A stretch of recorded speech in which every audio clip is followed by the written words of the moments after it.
நேயர்களுக்கு வணக்கம். நான் வெங்கடேஷ் ராமராஜ். இன்னைக்கு நம்ம எத பத்தி விவாதிக்க போறோம் அப்படின்னு கேட்டீங்கன்னா, நம்ம காங்கிரஸ் கட்சியில இந்த 2026 சட்டமன்ற தேர்தல் முடிஞ்சதுக்கப்புறம், ஒரு சில நிர்வாகிகள் வந்து இந்த கட்சிய விட்டு விலகி மாற்றுக் கட்சியில போய் இணைஞ்சிருக்காங்க. அதில குறிப்பா பார்த்தீங்கன்னா, நம்ம ஸ்ரீநிதி அப்படின்றவங்க இந்த வாட்டி வந்து ஒரு எலக்ஷன்ல வந்து கன்டெஸ்ட் பண்றதுக்கு அவங்களுக்கு வந்து இடம் குடுத்திருந்தாங்க. சீட் குடுத்திருந்தாங்க. கன்டெஸ்ட் பண்ணாங்க. தோல்வி அடைஞ்சாங்க. அதுக்கப்புறம் வந்து பார்த்தீங்கன்னா, திமுகல போயிட்டு இணைஞ்சிட்டாங்க. இதே மாரி வந்து ஒரு பேச்சாளர் நம்ம ஆலிம் புகாரி மற்றும் எஸ்ஆர்எஸ் இப்ராஹிம் அப்படின்னு சொல்லிட்டு இவங்கலாம் வந்து வெளியே போயிருக்காங்க. இத பத்தி வந்து நம்ம விவாதிக்கிறதுக்காக நம்ம அரங்கத்துக்கு திரு ஸ்ரீராம் அவர்கள் வந்திருக்காங்க. காங்கிரஸோட பேச்சாளர். வணக்கம் ஸ்ரீராம். வணக்கம். இப்போ சமீபத்தில வந்து தேர்தலுக்கு அப்புறம் வந்து பார்த்தீங்கன்னா, நெறைய பேரு வந்து காங்கிரஸ் விட்டு வெளிய போய் ஆமா. மாற்றுக் கட்சியில குறிப்பா ஸ்ரீநிதி இணைஞ்சிருக்காங்க. இப்ப லேட்டஸ்ட்டா ஸ்ரீநிதிக்கு நீங்க காங்கிரஸ்ல நம்ம ஆமா. சீட் குடுத்திருந்தோம். சீட்ட குடுத்து அவங்க வந்து தோல்வி அடைஞ்சு உடனே வந்து வெளிய போயிட்டாங்க. அவங்க என்ன சொல்றாங்க, அவங்க ஒரு வாதத்த வைக்கிறாங்க. காங்கிரஸார் என்ன சொல்றாங்க, அவங்க வந்து கட்சிக்கு வந்து லாயலா இல்ல, விசுவாசமா இல்ல அப்படின்றாங்க. அத பத்தி உங்களோட கருத்து என்ன சொல்லுங்க? அவங்க எந்த கட்சிக்கு லாயலா இருந்தாங்க? அவங்க மக்கள் நீதி மய்யத்துல இருந்தவங்க தானே. மக்கள் நீதி மய்யத்துல இருந்தவங்க. அப்புறமா அவங்களுக்கு வந்து இந்த எலக்ஷன்ல வந்து எம்எல்ஏ சீட் குடுத்தோனே வந்து அ ஒரு விஷயம் பரப்பப்பட்டது. காங்கிரஸோட சில அவங்களோட அ கோ பொலிட்டீஷியன்ஸோட இளையதனங்கள்ல அதாவது அது வைத்தெரிச்சல்ல பரப்புனாங்கன்னு நம்ம கூட சொன்னாங்க. ஏன்னா, அவங்களுக்கு கிடைக்க வேண்டியது ஒரு உண்மையான ஒரு கேண்டிடேட்டுக்கு கிடைக்க வேண்டிய சீட்ட தப்பான ஒரு ஆளுக்கு கிடைச்சோனே, அந்த ஆதங்கத்துல வந்து நெறைய பேர் ஒரு சில விஷயங்கள அவங்கள பத்தி சொன்னாங்க. அதாவது இவங்க வந்து இதுக்கு முன்னாடி அண்ணாமலை கூட டை அப் எல்லாம் இருந்திருக்காங்க. நெறைய பேர் கூட டை அப்பா இருக்காங்க. ஆனா இப்ப வந்து இவங்க வந்து இப்ப இவங்களுக்கு சீட்டு கிடைச்சதே செந்தில் பாலாஜி அவர்கள்னால தான் குறிப்பிட்டு அதுவும் அந்த தொகுதிய வந்து அவங்களுக்கு வந்து கேட்டு வாங்கி கொடுக்க முடிஞ்சது. அப்படின்ற ஒரு பேச்சு வேற இருக்கு. இதுக்கு காரணம் முழுக்க முழுக்க காரணம் இப்ப மாநில தலைவராக இருக்கக்கூடிய அவர்கள் செல்வ பெருந்தகை அவங்க கூட வந்து ரிசைன் பண்றதா கூட ஒரு ரூமர் போயிட்டு இருக்கு. அது என்னன்னு தெரியல. ஸோ இதெல்லாம் வந்து ஒரு பிளான்டா தான் இவங்க பண்ணியிருக்காங்க அப்படின்ற மாரி தோணுது. உண்மையிலேயே ஸ்ரீநிதி யாருன்னா, ஒரு கட்சி பேக்ரவுண்டா பார்த்தீங்கன்னா வந்து அவங்க வந்து ஒரு பெரிய ஒரு காங்கிரஸோட ஒரு ஒரு பெரிய இழப்பு கிடையாது. காங்கிரஸ் விட்டு போனது. அவங்க ஒரு ஆளு தான் போயிருக்காங்க. அவங்க பின்னாடி ஒரு 10 இல்ல இவரு ஃபாலோயர் கூட கிடையாது. ஆலிம் ஓப்பனா ஆலிம் சொல்லப்போனா. புகாரி வந்து நம்ம காங்கிரஸோட நல்ல பேச்சாளர் அப்படின்னு இல்ல. சொல்லப்படுது. அதுதான் அவரு அதுதான் நான் போனது சொல்ல வரேன். இழப்பா? அதாவது இவங்கலாம் இப்ப அலிம் புகாரிக்கும், திமுகவுக்கும் எப்படி ஒரு இணைப்பு ஏற்பட்டதுன்னா, இங்க ஸ்டாலின் அவர்கள் வந்து இப்ப ராகுலும், ஸ்டாலினும் பீகார்ல. பீகார்ல போய் பிரச்சாரம் பண்ண ஒண்ணா இணைய போனாங்க. அப்ப டிரான்ஸ்லேஷனா இவர் அலிம் புகாரிய காங்கிரஸ் தான் நியமிச்சு போக வைக்கிறாங்க. இவர் வந்து சார்ட்டர் ஃபிளைட்ல திரு ஸ்டாலின் அவர்கள் கூடயே போனவரு பின்னாடி. அலிம் புகாரி அந்த ஃபோட்டோஸ்லாம் பார்த்தீங்கன்னா தெரியும். அப்பதான் அப்படிதான் ஒரு இணைப்பு ஏற்படுது. உனக்கு வந்து நீ ஒரு சாதாரணமா ஒரு பேச்சாளரா இருக்க. அது காங்கிரஸ் வந்து உன்னை ஐடென்டிஃபை பண்ணி, உன்ன வந்து உனக்கு பல மேடைகள் குடுத்தனால தானே, ஒரு வாய்ப்புகள் எவ்வளோ குடுத்து, உன்னைய வந்து ஸ்டேட்டோட செ யூத் காங்கிரஸ் செக்ரட்டரின்னா கூட நியமிச்சு, ஒரு பதவி நியமிச்சு, உன்னை ஜெயிக்க வச்சு, உனக்கு வந்து அவ்வளோ பெரிய பொறுப்பு குடுத்து, உன்னைய ஒரு பெரிய ஹை ப்ரொஃபைல்டான ஒரு பொலிட்டீஷியன்ஸ் கூட உனக்கு இல்ல உனக்கு காங்கிரஸ் தானே அதுக்கு முகவரியே நெறைய பேர் குடுத்தது. என்ன சொல்றாங்கன்னா, என்னதான் வாய்ப்பு காங்கிரஸ் குடுத்தாலும், அவருக்கு அந்த திறன் இருந்ததுனால தான் அந்த வாய்ப்பு கிடைக்குது. எல்லாருக்கும் அந்த ஏன் வாய்ப்பு அவருக்கு கிடைக்காது மட்டும் தான் இல்ல. அந்த திறமை இருக்கா? ஏன் அது மாரி காங்கிரஸ்ல வேற யாருக்கும் திறமை இல்லையா? நீங்க அப்படி பார்த்தீங்களா? அப்படி திறமை இல்லாதவங்க இல்ல பார்த்தீங்களா எல்லாரும் நீங்க? சொல்றாங்க. அதுதான் இல்ல சொல்றேன். அததான் கேட்கிறேன் நானு. அவருக்கு மட்டும் தான் அந்த திறமை இருந்ததா? ஏன் உங்களுக்கு இல்லையா? இல்ல எனக்கு இல்லையா? இல்ல வேற யாருக்கும் இல்லையா? அதே மாரி மேடையும் வாய்ப்பும் கிடைச்சா எல்லாருமே பேசத்தானே செய்வோம். அப்போ பேசக்கூடிய அப்போ வாய்ப்பு நீங்க சொல்றத வச்சு பார்த்தா அதுதான் நான் என்ன சொல்றேன்னா, ஒரு காங்கிரஸ்ன்னு ஒரு கட்சி அவ்வளோ பெரிய உனக்கு சாதாரணமா இருந்த ஒண்ண, அவ்வளோ பெரிய ஹை ப்ரொஃபைல்டு பொலிட்டீஷியனா உருவாக்குனதுக்கு அப்புறம், அத வந்து ஒரு துச்சமா அவர் வந்து என்ன அவரு எலக்ஷன் உடனே காங்கிரஸ் வந்து விஜய் கூட உடனே டிவிகே கூட கூட்டணி வச்சோனே இவர் ஒண்ணு கொந்தளிக்கிறார். ஏன்னா, இவர் இத்தன வருஷமா காங்கிரஸுக்காக போராடி, இவர் வந்து பரம்பரையா வந்து காங்கிரஸ்ல வந்து இன்னமுமே காங்கிரஸ்ல இருக்கிறவங்க வந்து அவங்க தாத்தா வந்து சுதந்திர போராட்டத்துக்கோட தியாகியா இருப்பாங்க. இப்படிதான் பரம்பரையாலாம் காங்கிரஸ்ல இருந்தவங்க இருக்காங்க, தொண்டர்களா. ஆனா, எதுவுமே இல்லாம இடையில வந்து ஒரு டக்குன்னு காங்கிரஸ்ல நுழைஞ்சு ஒரு சைன் ஆயி, அவர் வந்த எண்ணம் வேறையா இருக்கலாம். ஆனா, அவர விட்டு செல்லும்போது ஒரு குற்றம் வைக்கிறார். அதுவும் தலைவர் ராகுல் காந்தி மேலேயே ஒரு குற்றம் வைக்கிறாரு. அவருக்கு முழு பின்னணி தெரியுமா? இல்ல முழு பின்னணி தெரியுமா? இதுக்கு முன்னாடி ஏன் காங்கிரஸ் டிவிகே கூட போச்சு? அப்டின்னா இன்னைக்கு பாருங்க. விசிகேல இருந்து, இடதுசாரியில இருந்து, ஐயுஎம்எல் வரையும் இன்னைக்கு திமுக விட்டு காங்கிரஸ் கிட்ட தானே வந்திருக்கு. அப்ப மதிப்பு எங்க இருக்கு? காங்கிரஸ்ட்ட தான் இருக்கு. அப்ப உண்மையான மக்களினோட கோரிக்கைகளும், மக்களினோட எண்ண ஓட்டமும் என்னவா இருக்கு? மக்களின் சேவகனா யார் இருந்திருக்கா? அப்டின்னா இந்தியால பார்த்தீங்கன்னா, அது காங்கிரஸ் கட்சியா தான் இருக்கு.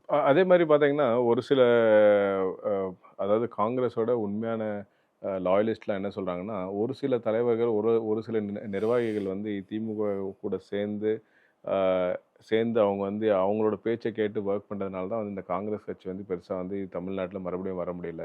அதே மாரி நமக்கு கிடைக்க வேண்டிய அங்கீகாரம் கிடைக்க மாட்டுது. இவங்களே போயிட்டு வந்து 30 சீட்டு கொடுத்தா கூட 30 சீட்டு நிக்கிறதுக்கு எங்கள்ட்ட வந்து ஆளுங்களே இல்லைன்னு சொல்றதா சொல்றாங்க. அதெல்லாம் உண்மைதானா என்ன? ஆமா உண்மை. திரைமறைவுல எத்தனையோ நடக்குது. அவங்க ஒரு கூட்டணி வச்சுக்கிறாங்க. அவங்களுக்கு காங்கிரஸ்ல இன்னைக்கு கூட மினிஸ்டர் ராஜேஷ் அவர்கள் வந்து ஒரு ஸ்டேட்மெண்ட் குடுத்திருந்தாங்க நேத்து. இப்போ பிரஸ் மீட்ல. அதாவது காங்கிரஸ்ல இனிமே குரூப்பிசம் இருக்காது அப்படின்னு. காங்கிரஸ்ல அது முன்னாடி இருந்தது. அது கொஞ்சம் சாபமா தான் இருந்தது. இவங்க இவங்க ஒரு அணி, இவங்க ஒரு அணி. யார் யார் எந்த அணி பவர்ஃபுல்லா இருக்கோ அந்த அணிக்கான ஃபேவரிசமா எல்லாமே நடக்கும். அவங்களுக்கு தேவையான ஆட்களுக்கு மட்டும் அந்த சீட்டு கிடைக்கும். அப்படின்ற மாரியான ஒரு விஷயங்கள்லாம் இங்க நடந்துட்டு தான் இருந்தது. ஆனா இனிமே அது நடக்காது. ஏன்னா அது திமுகவோட அழுத்தத்தையும் காட்டுது அது. திமுகவுக்கு யாரெல்லாம் ஃபேவரா, நெருக்கமா நடந்துக்கிறாங்களோ, அவங்களுக்கெல்லாம் அந்த வாய்ப்புகள் மேலிடத்துல இருந்து பேசப்பட்டு குடுக்கப்படுது. அப்படின்றது வந்து போன எலக்ஷன்ல வந்து அப்பட்டமா தெரிஞ்சது. இந்த ஸ்ரீநிதி அவர்களே திமுக இன்ஃப்ளூயன்ஸ்ல தான் அந்த சீட் வாங்கியிருக்கிறதாவே ஒரு பேச்சே ஓடுது. குறிப்பிட்ட அந்த தொகுதி அவங்க ஜெயிக்கிறாங்க அப்படின்னும்போது நெறைய நிர்வாகிகள், தொண்டர்கள்லாம் வந்து இவங்க ஸ்ரீநிதிக்கு வந்து சீட்டு குடுத்ததுல வருத்தமா இருந்தாங்க. ஏன் அப்படின்னு கேட்டீங்கன்னா, மக்கள் நீதி மய்யத்துல போன எலக்ஷன்ல நின்னாங்க. இவங்க கட்சிக்குள்ள எப்போ வந்தாங்கன்னு தெரியாது. எப்போ வந்தாங்கன்னு தெரியாது. ஒரு புது நிர்வாகி, புது கட்சிக்கு ஒரு புது ஆளு, புது முகத்துக்கு எப்படி சீட்டு குடுத்தாங்க? ஆமா எதன் உண்மதான். அடிப்படையில? அதாவது என்னன்னா, அப்போ அவங்க அவங்க என் கூட காலங்காலமா டிராவல் பண்ணாங்க யூத் காலங்காலமா காங்கிரஸ்ல. 25, 30 வருஷமா நாங்க இருந்து இந்த கட்சிக்காக உழைச்சு, நாங்க எங்களோட உடைமைகள், எங்களோட எல்லாமே இழந்து நாங்க நிக்கிறோம். இன்னைக்கு கட்சி எங்கள அங்கீகரிக்கிறத விட்டுட்டு, அந்த மாரி வந்து ஒரு புது கேண்டிடேட் சீட் குடுத்தாங்க. இது எப்படி நியாயமாகும்ன்னு சொல்லிட்டு நெறைய இல்ல பேர் புலம்பல் ஆக்சுவலா இருக்கு. அத உண்மைய சொல்லி ஆகணும். ஏன்னா, அவங்க என் பீரியட்ல தான் அந்த யூத் காங்கிரஸ்ல டிராவல் பண்ணவங்களே. நான் பார்த்துருக்கேன் அவங்க கூட பார்த்துருக்கேன். அவங்களும் ஒரு ஸ்டேட் செக்ரட்டரி லெவல்ல ஏதோ இருந்திருக்காங்க. பெண்ணுன்றதுனால காங்கிரஸ்ல என்னைக்குமே வந்து ஒரு இம்பார்ட்டன்ஸ் குடுப்பாங்க. உடனே வந்து அந்த பெண் கேண்டிடேட் யாரோ பெண்ணுன்னா உங்களுக்கு மகிழா காங்கிரஸ்ல கூட தானே லீடர் இருந்தாங்க. இருந்தாங்க. இவங்க அவங்களுக்கு யூத் குடுத்துருக்கலாமே. காங்கிரஸ்ல இருந்ததுனால, இல்ல யூத் அவங்களுக்கு காங்கிரஸ்ல குடுத்துருக்கலாமே. அவங்க பெண்கள் பல வருடமா வந்து இல்ல, அசினா இல்ல. யூத் சையதுன்றவங்க. காங்கிரஸ்க்கான சீட் அது. ஏன்னா, இவங்க யூத் காங்கிரஸ்ல பெண்களோட பங்களிப்பு கொஞ்சம் கம்மியா அப்போ இருந்தனால, காங்கிரஸ் யாரு சரியான கேண்டிடேட்ட ஐடென்டிஃபை பண்ண தவறுச்சுன்றீங்களா? இல்ல நான் சொல்றத கேளுங்க தெளிவா. யாரெல்லாம் பெண்கள் முக்கியமா வர்றாங்களோ, அவங்களுக்கெல்லாம் முக்கியமான பொறுப்பு காங்கிரஸ் குடுக்குறதுக்கான குடுக்கும். எப்பயுமே குடுத்துரும். உடனே வந்து ஏன்னா ஊக்குவிக்கும். பெண்கள் வந்து நெறைய வரணும். அரசியலுக்கு நெறைய வரணுன்றத ஊக்குவிக்கும். ஏன்னா 33% இல்ல நீங்க வந்து சொல்றது ரைட்டு காங்கிரஸ் தான் ஸ்ரீராம். அமல்படுத்துச்சு. அதாவது நான் என்ன சொல்ல வரேன்றத காங்கிரஸ்ல புரிஞ்சுக்கணும். வந்து இப்ப மகளிர்கள்னு பார்க்கும்போது, அசீனா சையத் வந்து மாநில தலைவியா இருந்தாங்க. சுமதி அன்பரசு இருக்காங்க. இமையா கக்கன் இருக்காங்க. இது போன்ற நெறைய கமலிகா காமராஜ், அது இல்லாம நெறைய பெண்கள் வந்து பல வருடங்களா இந்த கட்சிக்காக உழைச்சிட்டு இருக்காங்க. அவங்களுக்கு குடுத்துருக்கலாமே. ஏதோ எங்கேயோ இருந்து வந்த ஒரு 2 வருஷம் கூட ஆகாத ஒரு இல்ல பெண்ணுக்கு வந்து குடுக்க ஸ்ரீநிதி வேண்டிய வந்து நீங்க அந்த என்ன? கோட்டால வாங்கலங்க. அவர் சீனியாரிட்டி அந்த பிசிசி கோட்டால அவங்க யூத் காங்கிரஸ் கோட்டால தான் அந்த சீட் அவங்களுக்கு குடுக்கப்பட்டது. அதுலயும் யூத் அப்ப காங்கிரஸ் யூத் கோட்டால காங்கிரஸ்ல வேற 3 யாருமே ஆணு, வேற யாருமே இல்லையா? யூத் காங்கிரஸ்ல 4 குடுத்தது. ஆணு, ஒரு பெண்ணுக்கு குடுத்தாங்க. இல்ல வேற ஆட்கள் யூத் இருந்தாங்க. காங்கிரஸ்ல இருக்க ஆட்கள் இல்லையா? அததான் சொல்ல வரேன். நான் வந்து நான் சொல்ல வர்றத முழுசா கேட்கல. அவங்களும் என்னோட பயணிச்சது தான் ஸ்ரீநிதி. அவங்க ஒரு ஸ்டேட் செக்ரட்டரின்ற ஒரு பெண்ணுன்றனால ஈஸியா அத வாங்கிட்டாங்க. ஆனா உண்மையிலேயே வந்து இதுவரையும் ஒரு கூட்டம் ஏதோ ஒண்ணு நடந்தாலும் ஒரு 10 பெண்கள கூட அவங்கனால உள்ள கொண்டு வர முடியல கட்சிக்குள்ள. உண்மையான நிலைமை அதான். நாங்க தான் அவங்கள சப்போர்ட் பண்ணணும். அவங்களுக்கு நாங்க தான் சப்போர்ட்டே பண்ணணும். அந்த நிலைமையில இருந்து ஒரு கேண்டிடேட் இன்ஃப்ளூயன்ஸ் தன்னை இன்ஃப்ளூயன்ஸ் பண்ணி ஒரு ஆனா உண்மையிலே கட்சி அவங்கள நம்புச்சு. சரி இது ஒரு நல்ல ஒரு வாய்ப்பு, இவங்க நல்ல ஒரு டேலண்டடான ஆளா இருப்பாங்களோ! அப்டின்ற மாரி ஒரு வாய்ப்பு. இவங்க வந்து ஈஸியா அந்த இணைப்பு ஏற்படுத்திக்கிறாங்க. டெல்லி காங்கிரஸ்ல மேலிடத்து டேலண்ட்ட கூட பார்த்து தான் குடுக்குறாங்களா சீட்டு? இல்ல. மேலிடத்து கூட இணைப்பு ஏற்படுத்தி தன்னை வந்து ஃபீல்டு ஒர்க்கே செய்யாம தன்னை வந்து ஒரு பெரிய அ காங்கிரஸ்க்காக அரசியல் களமாடுற ஒரு போராளியா வந்து தன்னை தானே இந்த காங்கிரஸ்ல எதன் அடிப்படையில சீட்டு குடுக்குறாங்க? டேலண்டா இல்ல எதன் அடிப்படையில? மீடியால தன்னை காட்டிக்கொண்டு இவங்க வந்து காட்டிக்கிறாங்க. ஃபெமிலியர் ஆயிக்கிறாங்க அது மூலியமா. அதுக்கப்புறம் வெறும் இன்ஃப்ளூயன்ஸ் தான். இன்ஃப்ளூயன்ஸ்லயும் இவங்க சீட் எடுத்தாங்க. லாபின்னு தான் சொல்லணும் இவங்கள. இவங்க ஆனா அப்ப உண்மையிலே லாபியில தான் வந்து சீட்டு கிடைக்குதுன்றீங்க காங்கிரஸ்ல. இவங்களுக்கு கிடைச்சது உண்மையான லாபில. தொண்டர்களுக்கு கிடைக்குதில்ல. இவங்களுக்கு கிடைச்சது லாபில. மீதி யாருன்றது வந்து லாபியா, அது சாபியான்றது வந்து நீங்க தான் அது தெரிஞ்சுக்கணும். ஏன்னா நீங்களும் பல வருடங்களா காங்கிரஸ்ல பயணிச்சவர் தான். அது உங்களுக்கு தெரியும்ல. அது என்னன்றது. பட் ஆனா இவங்கலாம் வந்து நம்பி குடுத்த கேண்டிடேட் இப்படி துரோகம் பண்ணிட்டு போனதா ரொம்ப அதுவும் போனதுக்கு அப்புறமா அப்படியே திரும்பி காங்கிரஸையே ஒரு அப்ப ஏளனமா நீங்க பேசுறது, சொல்ல வர்றது குறை என்னன்னா, அது கூறுவது இந்த வந்து நிர்வாகிகள் வந்து வெளிய போனதுனால காங்கிரஸ்க்கு எந்த ஒரு பின்னடைவும் இல்ல அப்படின்றீங்க. அவங்க இருந்தா தாங்க பின்னடைவு. ஒரு சீட்டு காலியாயிருச்சு. இனிமேவாவது யாரும் இந்த மாரி குறுக்கு வழியில லாபி பண்ணி உண்மையா நேர்மையான ஆட்களுக்கு, உழைக்கிற ஆட்களுக்கு உங்களை போன்ற, என்னை போன்ற இல்லை கிருத்திகா இருக்காங்க யூத் காங்கிரஸ்ல. இன்னும் நெறைய பெண்கள் இருக்காங்க. அவங்களுக்கெல்லாம் உண்மையா உழைக்கும் பெண்களுக்கு நீங்க சொன்ன ஹசீனா சையத் மேடம் அவங்கலாம் வந்து பாவம். அ வெளியேறிட்டாங்க. அவங்கலாம் வெளியேறியே போயிட்டாங்க.